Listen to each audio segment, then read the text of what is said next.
Hi guys, a day in my life as a student. For today's video guys, ay magluto mi og saging or dinumog na saging sa Bisaya pa guys. So, wala na akong video guys, nagipanitan ako ang saging kay wala na. So, first guys, panitan nyo na siya. Then, pag magpanit guys, ato siyang dugmokon para mapino siya guys, para na siya din. Then guys, hapit na siya mapino. Actually guys, masarap lami gid kani siya guys na iprituhon, grabe ka lami ni siya. Then ano na siya guys, o kanang napino na siya guys kay giamo nang gi-mix-mixture, na gi-mix-mix na para siya mapino or mapino siya sa Bisaya, pino ba madugmok ana. Bisaya sa Bisaya pa kay guys, nadugmok mao ba? Mana Bisaya kay ko guys, so pasensya na kay guys sa akong pagka-Bisaya. Ana jud na siya guys, Bisaya kayo ko. Ana jud ang Bisaya no. So hapit na siya guys. Gikuan gyud gidugmok gid kayo sa akong ate. By the way guys, akong ate ang nagkuan guys, nagdugmok. Yan, gidugmok sa akong ate. Grabe ka, lami kayo na siya guys. Super. Na hapit na siya hapit na mapino guys. Hapit na mapino.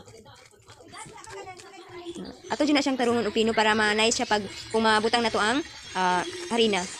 So yan guys, tapos na ato na siyang butangan og harina. Then pag umasa harina, i-mix-mix po na to para maano gid siya ma-mixture. So parang naman ako niyang ma-mixture siya.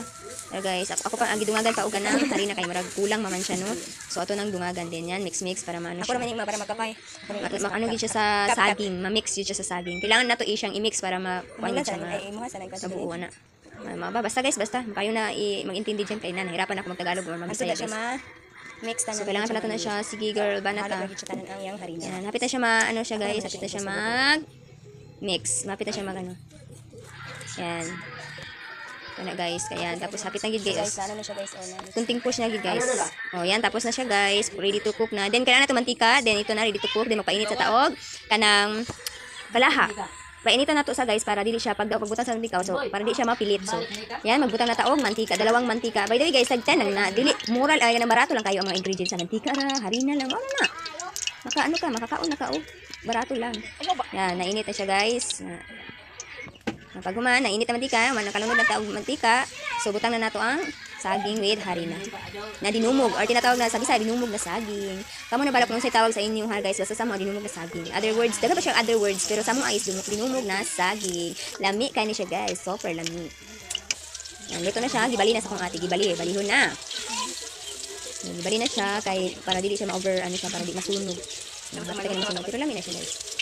And then, hapit siya guys. So, dito na, eat. O, diba? O, tapos na siya guys. So, ato na haunon. Anong upat ka, buok haunon na to. Kaya ready to eat na ka. Sama mo. Yan guys. Hapit agad guys. Ready to eat na. Yan guys. Tapos na guys. Ready to eat. Ang sarap. So, don't forget to follow guys. And share. Thank you, mama.